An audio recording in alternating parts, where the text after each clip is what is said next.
Mga kaagoy! Sa bayan nga ng Sampabian may natagpuan nga kami ditong kilala na hindi na nga bago sa inyo pero dinudumog dahil sa benta niya na quality ang sarap. Ito ngay matatagpuan nga sa looban nga ng public market nga ng Sampabian. May in-offer nga sila ditong kaliskas na meron nga rin silang bagisan na unlimited na nga sa sabaw ito as low as 30 pesos. Matitikman mo na nga ang benta nga ni Manang. Kaya tara, tangkilikin nga natin to, agoy!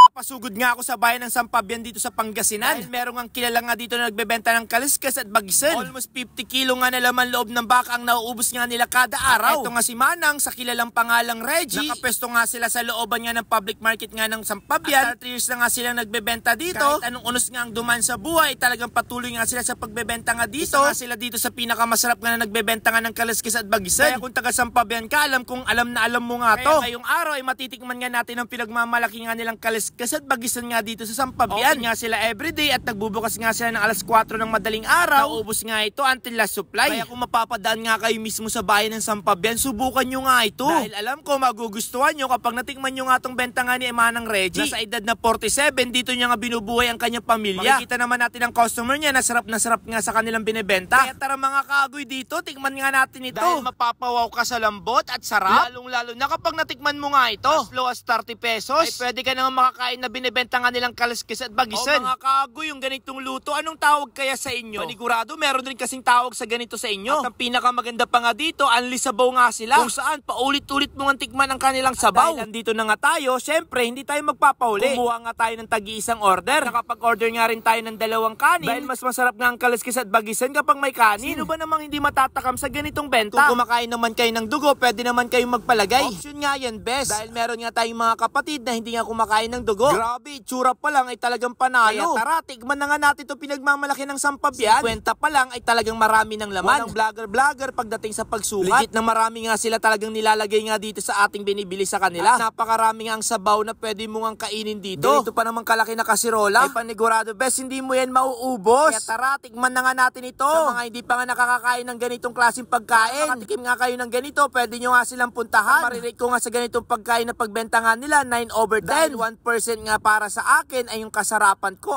Tulad nga tong kasama ko, na sarap nga habang kumakain. Kaya all goods nga para sa akin rin ito. Kaya kung umabot ka sa video ito, paki-comment naman kung taga saan ka para alam ko kung napadpad ang aking vlog. Puntahan mo na nga si Manang Reggie sa Sampabian. Tikman nga pinagmamalaki niya ang kaliskas at bagisan. Agay!